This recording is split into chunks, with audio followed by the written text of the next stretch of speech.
Assalamualaikum warahmatullahi wabarakatuh. Alhamdulillahi ala ihsanihi wa syukur lahu ala taufiqihi wa imtinanihi wa asyhadu an la ilaha illallah wahdahu la syarika lahu ta'ziman li sya'nihi wa asyhadu anna Muhammadan abduhu wa rasuluhu ad-da'i ila ridwanihi.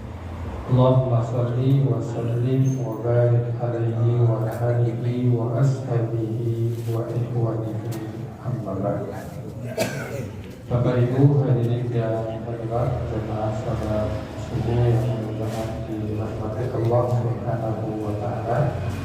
Kembali kita bersyukur atas kehadiran Allah Subhanahu wa taala dengan limpahan rahmat dan nikmat serta hidayah taufik, sehingga pada pagi hari ini kita diberikan kemudahan dan kesempatan untuk melakukan sholat subuh secara berjamaah yang dilanjutkan dalam majelis ilmu.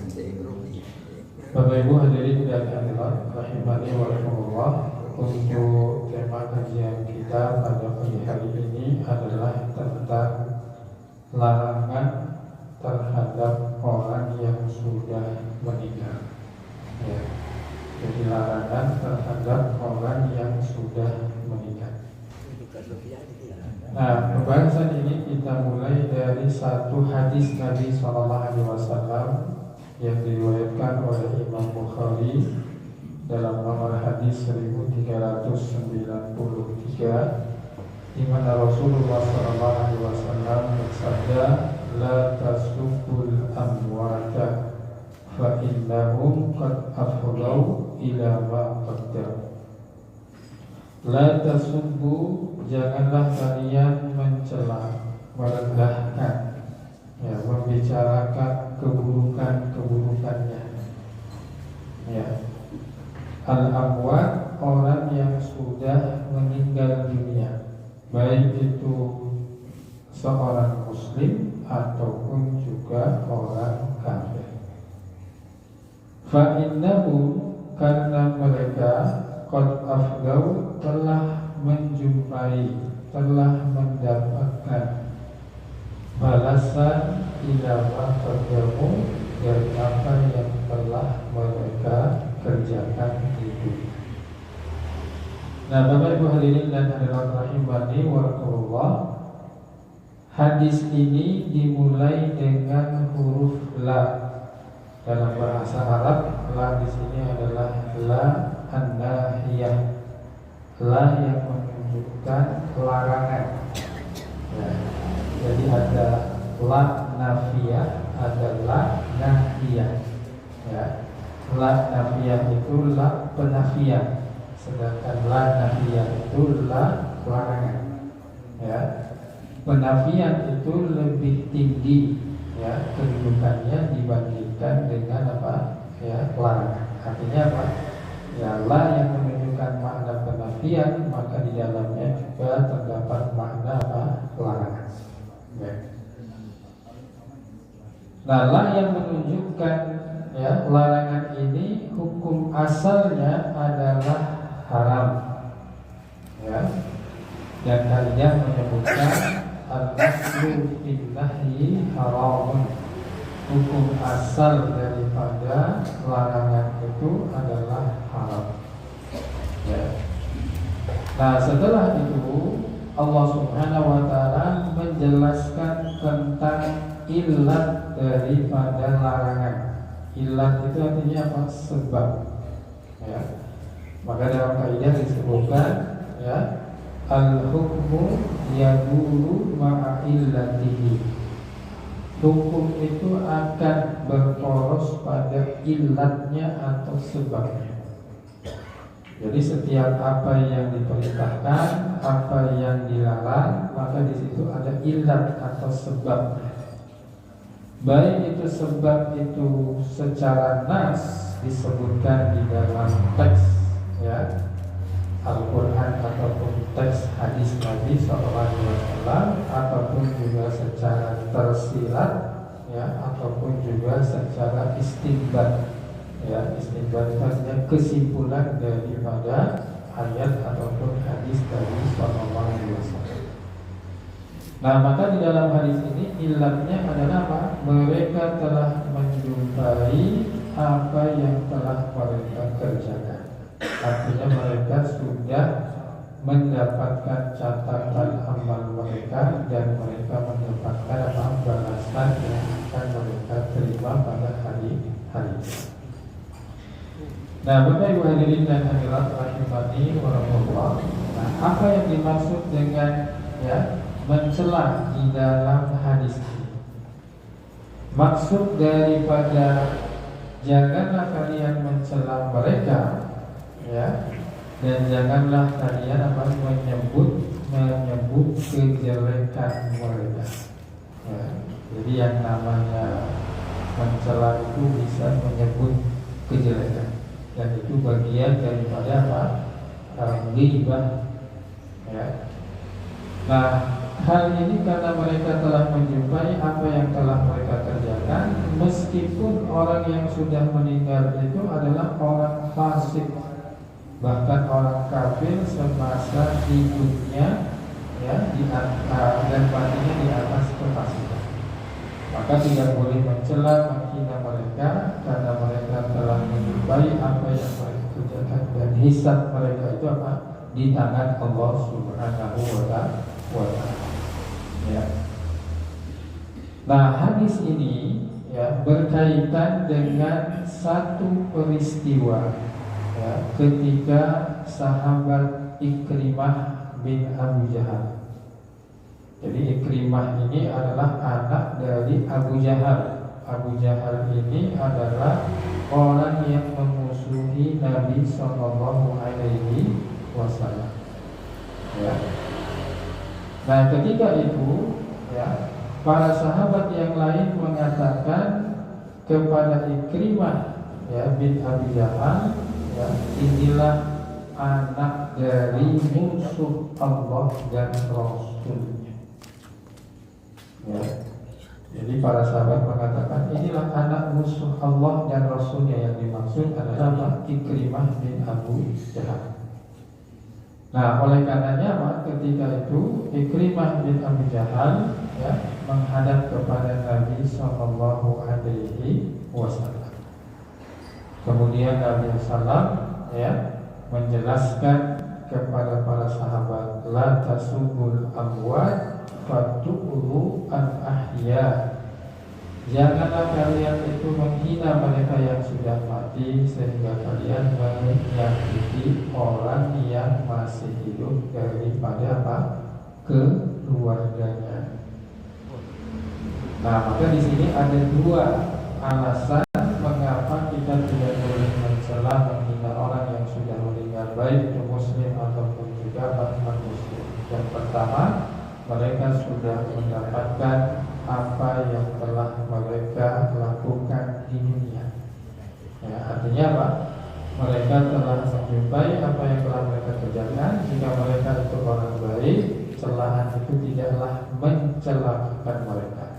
Jika mereka itu orang yang jelek ataupun jahat, mereka telah mendapatkan balasannya, sehingga mencela orang yang sudah meninggal itu tidaklah bermanfaat dan juga tidak pula dibutuhkan. Nah, kemudian Bapak Ibu hadirin dan hadirat rahimani wa rahimakumullah, di dalam larangan itu pasti ada pengecualian, yang disebutkan dalam kondisi tertentu. Dan kaidah menyebutkan ketika ada sebuah larangan, maka dalam kondisi darurat itu dibolehkan untuk melakukan larangan. Ad-daruratu tubihul mahrurat. Kondisi darurat itu bisa membolehkan untuk melakukan hal yang dilarang. Nah, maka ada pengecualian berkaitan dengan hal ini jika ada alasan yang dibenarkan atau kemaslahatan secara syar'i. Seperti mencela tokoh ya orang-orang kafir yang sudah meninggal, atau mencela tokoh orang yang menjadi ya tokoh kesesatan ataupun kebid'ahan dan lain sebagainya, maka hal itu apa? Dikecualikan. Ya. Tetapi kalau hal ini bisa berdampak pada menyakiti kerabatnya yang masih hidup, ya, ataupun mereka yang ya kerabat yang muslim, maka hal ini apa? Perlu untuk dipertimbangkan kembali. Ya. Nah, oleh karena seperti Syekh Muhammad bin Shalih Al-Utsaimin rahimahullah mengatakan, wal kafir qad yata'adha qaribu al-muslim bisadbihi wal mas'alatu tahtaju ila nadhari fi mas'alati fi nisbati li sabbil amwat al-kafir ya qad yakunu fihi maslahah. Adapun mencela orang kafir yang sudah meninggal, terkadang ini bisa saja menyakiti kerabatnya yang muslim. Maka masalah ini apa? Perlu untuk dipertimbangkan kembali. Ya, apakah ada maslahatnya ataukah tidak? Terkadang memang ada maslahatnya. Ya, sehingga nanti kita boleh untuk apa? Melakukan. Ya. Nah, sehingga para ulama ya menjelaskan tentang kemaslahatan itu, yaitu apa? Mencela tokoh orang yang sudah meninggal dan dia itu apa? Ya, tokoh kesesatan ataupun penyimpangan, di mana dia mewariskan pemikirannya dalam bentuk tulisan, buku, ceramah-ceramah yang bisa didengar ataupun diakses oleh apa? Kaum muslimin. Ya, artinya dengan kata lain apa? Pemikiran yang menyimpang ataupun juga kesesatan yang telah tersebar di kalangan masyarakat kaum muslim. Ya, sehingga nanti apa? Ini menunjukkan adanya maslahat syar'i ketika kita memperingatkan kaum muslimin dari kesesatan dan orang yang telah menyimpang tersebut. Ya. Nah, kemudian Bapak Ibu hadirin dan hadirat rahimani wa rahimakumullah. Maka ini termasuk di dalam ghibah yang diperbolehkan. Ya. Jadi namanya ghibah itu menyebutkan keburukan baik orang yang masih hidup ataupun orang yang sudah meninggal. Maka untuk memperingatkan kaum muslimin dari kejelekan dan menasihati mereka, maka ini diperbolehkan karena ada tujuan daripada ya syariat itu sendiri. Ya. Nah, jadi ini adalah larangan yang pertama.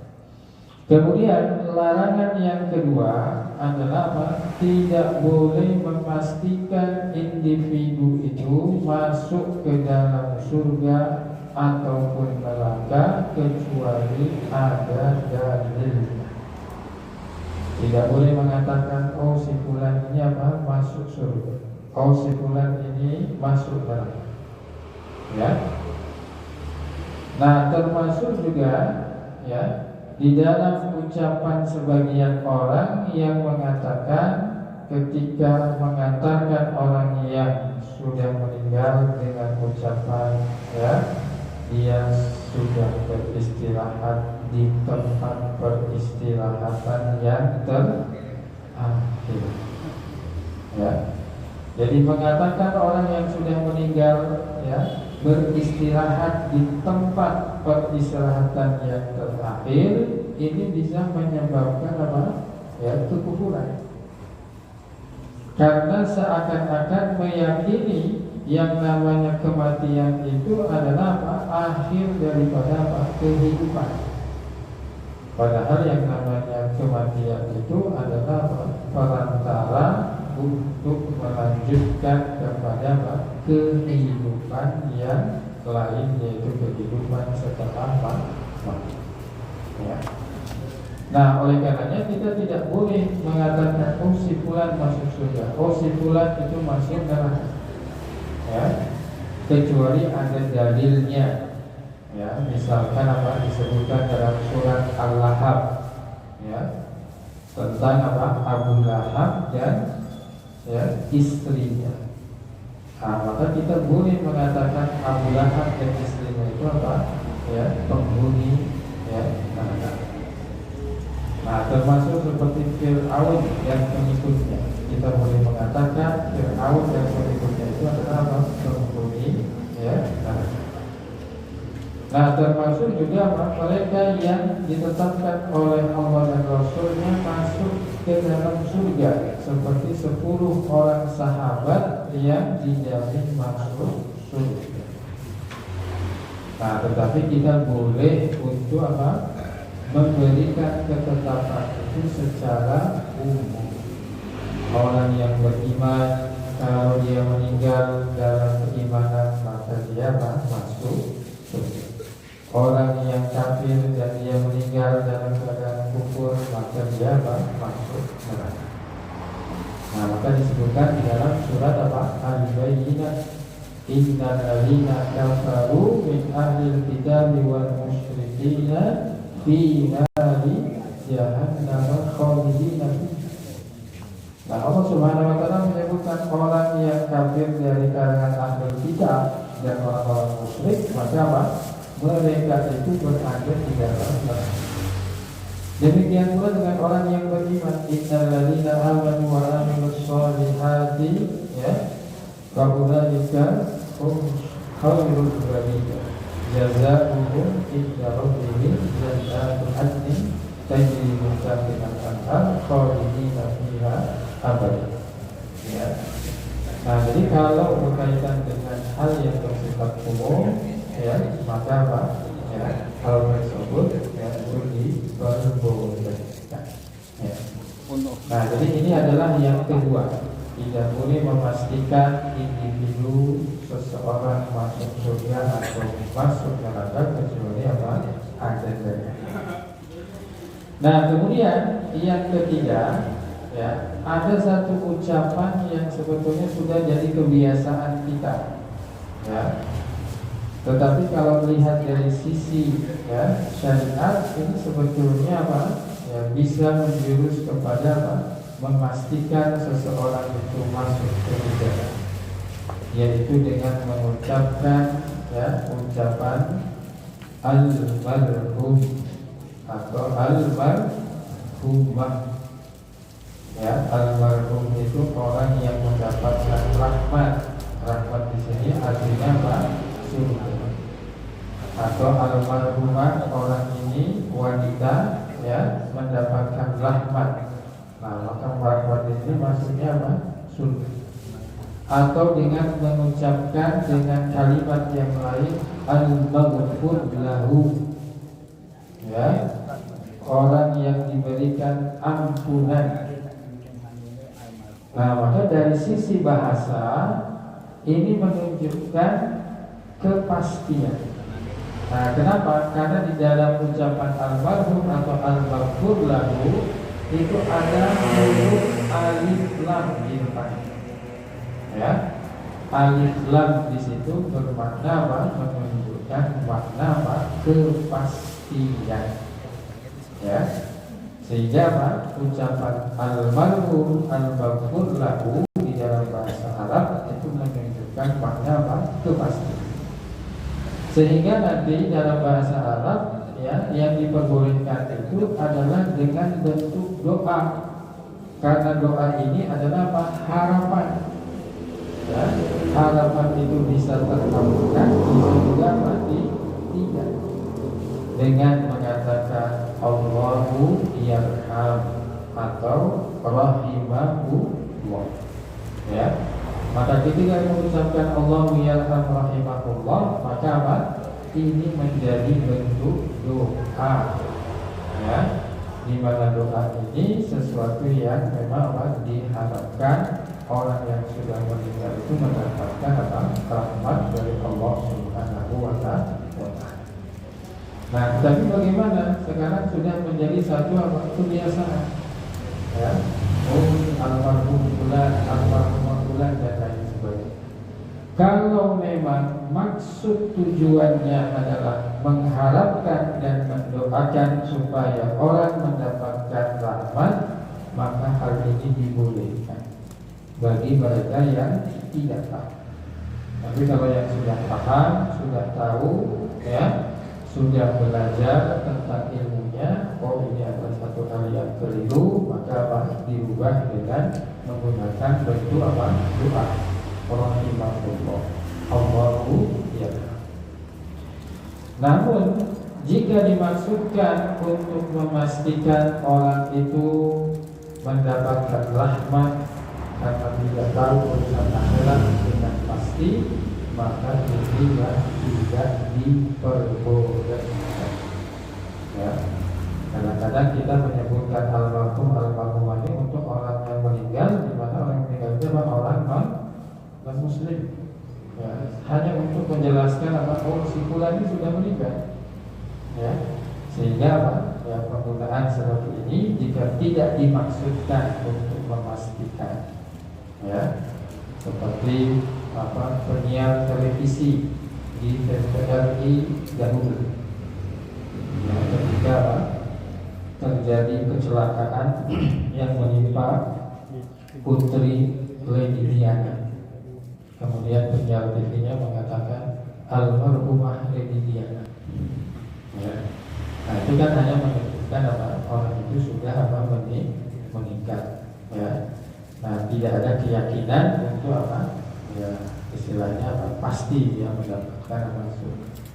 Ya. Sama di dalam bahasa kita sehari-hari, seperti kata Allah itu disandingkan dengan apa, Gusti. Ya, Gusti Allah seperti itu. Nah sebenarnya kata Gusti ini sesuatu yang terlarang kalau bagi yang sudah paham. Tapi kalau ini sudah jadi kebiasaan dan orang tidak memahami tentang makna tersebut, maka diperbolehkan. Ya. Nah, jadi doa itu adalah apa? Sebuah optimisme, ya, dan harapan semoga si mayit itu apa? Mendapatkan rahmat, ya, dari Allah Subhanahu wa Ta'ala. Ya. Nah, kemudian yang ketiga adalah apa? Larangan untuk memastikan bahwasannya seseorang itu mati syahid. Ya. Jadi larangan untuk apa? Ya, memastikan bahwasannya si fulan ini adalah apa? Mati syahid. Ya. Dengan mengatakan as-syahid fulan, dengan mengatakan as-syahid fulan dan lain sebagainya. Ya. Nah maka apa? Memastikan si fulan ini termasuk orang yang mati syahid atau mengatakan si fulan syahid, maka ini sesuatu yang terlarang.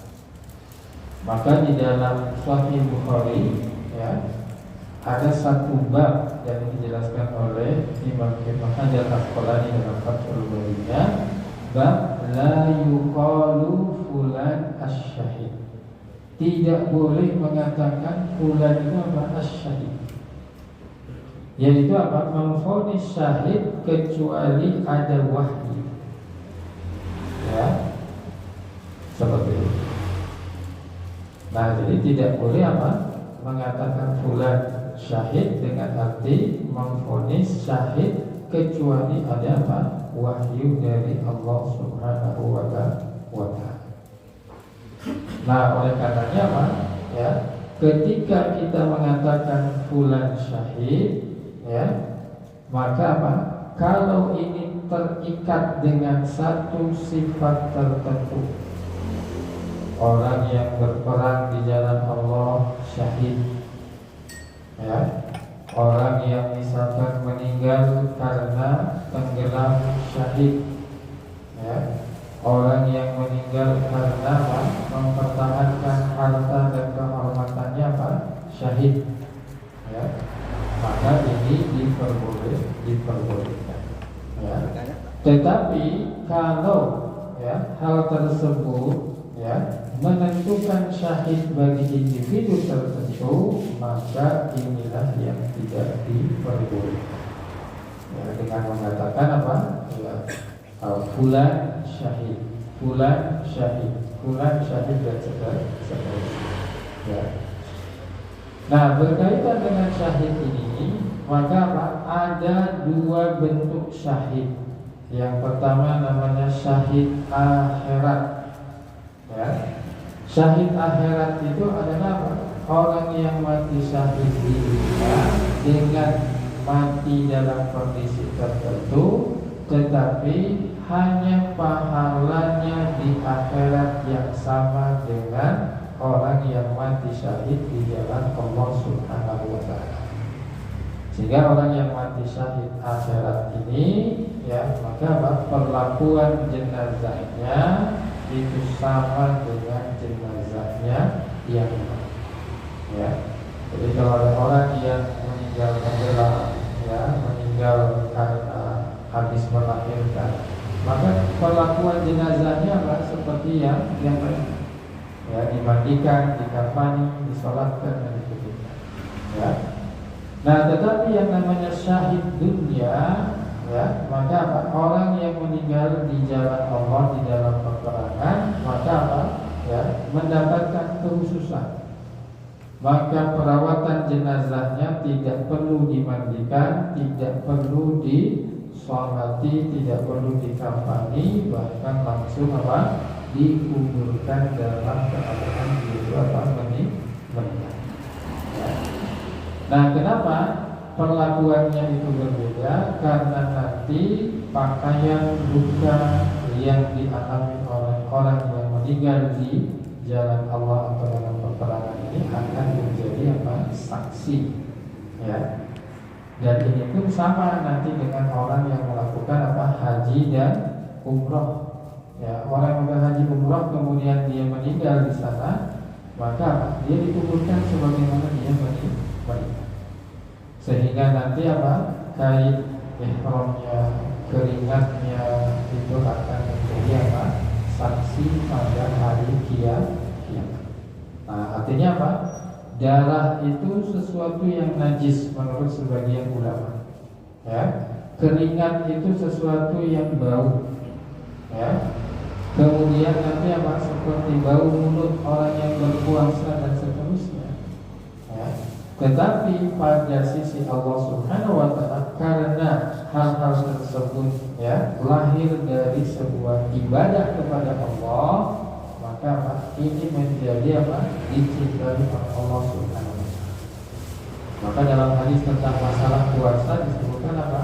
Bau mulut orang yang berpuasa itu apa? Lebih wangi dari apa? Ya, itu di akhirat, bukan di dunia. Kalau di dunia ya sama saja, ya. Bau itu bahkan nanti apa? Tidak boleh untuk menyakiti orang lain. Ya. Walaupun sebagian ulama ada yang mengatakan bau mulut itu harus dipertahankan, ya. Kan biasanya nanti apa? Bau mulut itu dipertahankan sampai nanti dengan zuhur. Zuhur itu kan pada puncak-puncak di mana bau mulut itu apa? Sangat bau. Maka dimakruhkan oleh sebagian ulama untuk melakukan apa? Siwak atau menggosok gigi supaya apa? Bau mulutnya tetap apa? Ada. Ya, kenapa? Karena bau mulut orang yang berpuasa itu apa? Lebih wangi daripada apa? Minyak kasturi. Ya, seperti itu. Nah, termasuk juga dengan orang yang mati syahid. Ya, darahnya itu najis. Ya, darahnya itu apa? Baunya tidak apa? Sedap. Tetapi itu justru dibiarkan karena nanti apa? Pada hari kiamat dia akan menjadi apa? Saksi. Ya. Bahkan nanti apa? Darah yang keluar dari badan orang yang mati syahid itu bisa menimbulkan apa? Wewangian ketika apa? Di dunia. Ya, dan wewangian itu bisa dicium oleh orang yang masih hidup dengan apa? Izin Allah Subhanahu wa ta'ala. Nah, ini menunjukkan tentang ya, keutamaan orang yang mati syahid. Nah, tapi sekali lagi apa? Tidak boleh atau tidak dilarang untuk memastikan fulan itu apa? Ya, syahid, ya.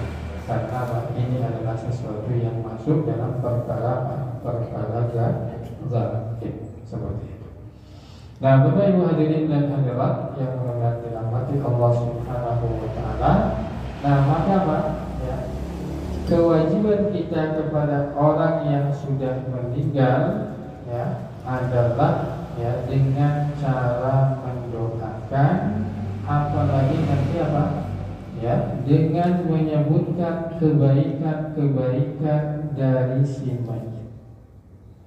Maka ini yang disebut dengan oleh para ulama al-hayatus tsaniyah, ya, kehidupan yang kedua.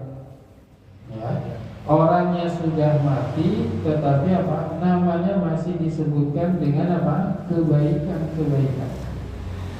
Atau disebut dengan apa? Memperpanjang umur. Ya, orangnya sudah meninggal, tetapi apa? Orang-orang itu apa? Memuji kebaikan-kebaikannya. Ya, sehingga ketika disebutkan kebaikan-kebaikannya, seakan-akan orang itu apa? Masih hidup. Ya. Nah, maka nanti ketika orang yang sudah meninggal itu ada keburukannya dan kita tahu keburukannya, tapi juga ada apa? Kebaikannya, dan kita tahu kebaikannya, maka apa? Kita memilih untuk menyebutkan apa? Kebaikan-kebaikan. Tetapi kalau kita tidak tahu kebaikan-kebaikannya, nah maka apa? Ini yang perlu untuk dipertimbangkan. Jadi kalau kita mau mengantarkan jenazah ke kuburan, biasanya itu kan ada apa? Ya, upacara pemberangkatan apa? Jenazah. Kemudian nanti pemimpin upacara itu bertanya kepada hadirin, ya, apakah jenazah ini orang baik? Nah, semua mengatakan baik, seperti itu. Termasuk orang yang tidak tahu ini jenazah ini kebaikannya apa, ya, seperti itu. Ya, nah maka ini bisa masuk ke dalam apa? Sumpah palsu. Nah, kenapa? Karena dia mengatakan baik, padahal dia tidak tahu apa ini orang. Kenal juga enggak misalkan. Ya, seperti itu. Tapi kalau misalkan orang itu kenal, oh ini memang orang baik, dan boleh kita mengatakan orang ini baik. Ya. Nah, jadi kita perlu apa? Ya, berhati-hati jangan sampai nanti ini masuk dalam apa yang disebut dengan namanya apa? Ya, sumpah palsu, ya, seperti itu. Artinya apa? Kita mengatakan orang yang baik, padahal kita apa? Tidak tahu. Ya, bahkan mungkin orang ini apa? Orang yang tidak baik. Ya, seperti itu. Nah, kemudian juga berkaitan dengan apa? Orang yang meninggal, ya, ketika dia melakukan dosa-dosa besar, ya, seperti orang yang meninggal karena bunuh diri, ya. Nah, banyak sebagian masyarakat yang ya berpendapat nggak usah disolatkan. Kenapa? Dia meninggalnya apa? Bunuh diri, seperti itu. Nah, maka setiap orang yang masih dalam kategori muslim, ya, walaupun dia itu melakukan dosa besar, maka apa? Dia tetap boleh untuk disolatkan. Ya, termasuk juga seperti apa? Orang yang masih punya hutang. Ya. Maka Nabi SAW ketika akan menyolatkan jenazah sahabatnya, Nabi itu bertanya, apakah orang ini masih punya hutang? Ya. Berarti hutang itu harus dilunasinya kapan, Bapak Ibu? Sebelum dikuburkan atau setelah dikuburkan? Harusnya sebelum dikuburkan sudah dilunasi apa? Hutangnya. Ya, kan kalau di kita kebiasaannya mau diantarkan kuburan baru apa? Pemimpinnya, pemimpin upacara mengatakan, ya, barangkali dari Bapak Ibu yang punya hak adami setelah apa, ya, segera untuk menghubungi apa, ya, keluarga. Nah, artinya berarti apa? Kalau masih dia punya hutang, nah itu nah seharusnya nanti apa, pelunasan hutang itu dilakukan apa sebelum, ya. Nah, kenapa Nabi SAW itu ketika itu mengatakan apakah orang itu punya hutang? Kemudian sahabat mengatakan, ya Rasulullah, orang itu punya hutang. Nabi itu tidak mau apa? Menyolatkan orang tersebut. Ya. Kemudian setelah ada sahabat yang mengatakan, ya Rasulullah, hutang orang ini saya yang tanggung. Ya, maka setelah itu itu Rasulullah SAW menyolatkan orang tersebut. Nah, artinya apa? Bagi orang-orang yang mungkin ya dia itu seperti tokoh, panutan, ustaz atau kiai, itu boleh tidak menyolatkan orang yang meninggal, di mana ketika meninggalnya itu dalam keadaan melakukan dosa besar. Ya, orang yang meninggal bunuh diri, orang yang meninggal karena minum oplosan, ya. Nah, maka nanti bagi orang-orang tertentu itu boleh untuk tidak ya menyolatkan, supaya sebagai bentuk peringatan kepada orang yang masih hidup agar tidak melakukan perilaku dosa yang sama, ya, sehingga nanti tidak akan disolatkan ya oleh Pak Ustaz, oleh Pak Kiai dan seterusnya. Nah, ini menjadi sebuah dorongan motivasi bagi mereka untuk meninggalkan dosa-dosa tersebut. Artinya selama mereka tidak menghalalkan perbuatan tersebut, maka mereka masuk dalam kategori muslim. Ya. Nah, bagaimana kalau mereka itu tidak sholat? Apakah kita menyolatkan? Kalau kita tahu pasti orang ini tidak pernah sholat selama hidupnya, maka kita tidak boleh menyolatkan. Nah, masalahnya apakah kita tahu pasti atau tidak? Oh, tidak pernah kelihatan di masjid, belum tentu dia tidak sholat. Kok kalau hari Jumat tidak kelihatan, belum tentu juga dia tidak sholat Jumat. Bisa saja sholatnya di tempat lain dan sebagainya. Kecuali kalau ada dari keluarganya yang menyampaikan informasi kepada kita. Misalkan bapaknya pernah sholat. Nah, barulah kita ketika itu mendapatkan informasi tersebut, maka kita tidak boleh menyolatkan orang yang meninggal dan dia tidak pernah sholat. Ya, bahkan para sahabat Nabi SAW itu mengkategorikan meninggalkan sholat ini sebagai kekufuran. Ya, dalam hadis Nabi SAW disebutkan al-farqu bainal mar'i wal kafir tarkus sholat. Ya, perbedaan antara seorang muslim dengan kafir itu meninggalkan sholat. Faman tarakaha faqad kafar. Barang siapa yang meninggalkannya maka dia sudah kufur. Nah, masalahnya meninggalkan ini apakah meninggalkan ya untuk selamanya, atau mungkin kadang-kadang ada orang yang bolong-bolong sholat, ya. Artinya subuhnya enggak tapi zuhur, ya, asarnya enggak tapi maghrib. Nah, maka ini tidak berlaku bagi orang yang sholatnya bolong-bolong. Hanya berlaku bagi orang yang terus-menerus meninggalkan sholat, ya. Nah, seandainya kita tidak mengetahui orang yang sudah meninggal ini ya, apakah sholat atau tidak, maka kita kembalikan kepada hukum asal bahwasanya dia adalah seorang muslim. Maka seorang muslim tetap kewajibannya adalah untuk menyolatkan. Dan tidak boleh kita mencari-cari informasi ini orangnya sholat atau tidak. Ya, selama kita tidak tahu maka kita tidak dibebankan untuk mencari informasi orang ini sholat atau tidak. Ya. Nah, termasuk juga nanti ada orang yang meninggal, kemudian orang yang meninggal ini tidak diketahui agamanya. Ya, misalkan orang yang kos kemudian tidak punya identitas, ya, tidak punya keluarga yang bisa dihubungi dan lain sebagainya, kemudian dia meninggal. Dan kita tidak tahu apakah dia ini orang Islam atau bukan.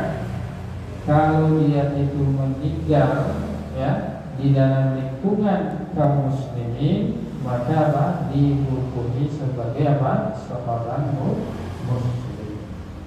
ya, maka apa? Dia tetap disolatkan.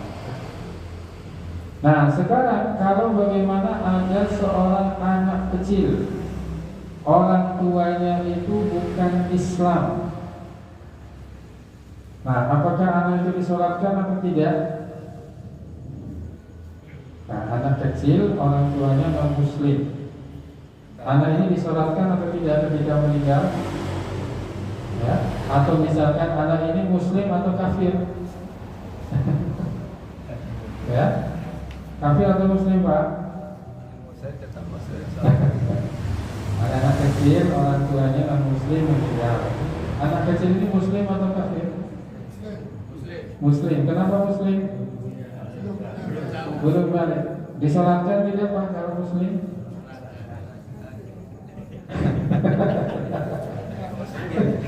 Harusnya disolatkan, tapi kok kenapa nggak disolatkan?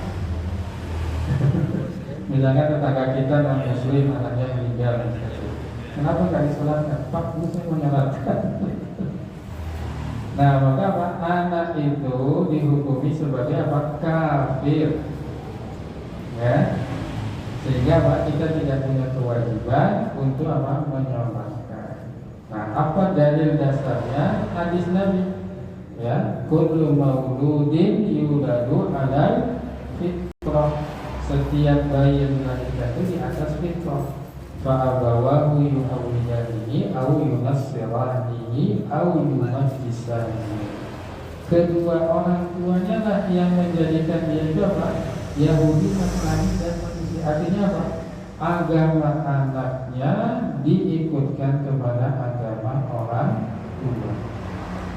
Sehingga ketika di dunia hukumnya adalah kafir, jadi tidak perlu disolatkan. Tetapi nanti hukum di akhiratnya berbeda, tidak seperti orang-orang kafir yang lain. Maka anak-anak seperti ini ditempatkan dalam tempat yang tinggi, namanya apa? Al-A'raf. Setelah itu mereka akan diuji oleh Allah Subhanahu wa Ta'ala untuk apa? Masuk ke dalam neraka. Kalau mereka itu taat, maka Allah akan memasukkan ke dalam surga. Kalau mereka itu tidak taat, maka mereka apa? Masuk ke dalam neraka. Kenapa? Karena Allah yang tahu bagaimana kalau anaknya hidup. Ya. Nah di kita ini ada ya sering menyebut ya, maaf, anak-anak yang mungkin berkebutuhan khusus atau mungkin anak-anak yang kekurangan, ya mungkin karena apa? Dia apa? Idiot dan lain sebagainya. Kita mengatakan oh ini anak-anak surga. Ya itu belum tentu. Ya, karena kita tidak bisa memastikan oh ini anak surga seperti itu. Tidak. Ya, karena nanti apa? Mereka seperti ini ya akan ditempatkan dalam al-aqrab dan mereka akan diuji oleh Allah Subhanahu wa Ta'ala. Ya. Nah, Bapak Ibu hadirin dan hadirat rahimani wa rahimakumullah, ini mungkin yang bisa kami sampaikan dalam kesempatan pagi hari ini ya sebagai pengganti dari Ustaz dan seharusnya mengisi. Ya, mudah-mudahan bermanfaat. Wallahu a'lam bishawab. Wassalamualaikum warahmatullahi wabarakatuh. Subhanakallahumma wa bihamdika asyhadu an la ilaha illa anta astaghfiruka wa atubu ilaik. Wassalamualaikum warahmatullahi wabarakatuh.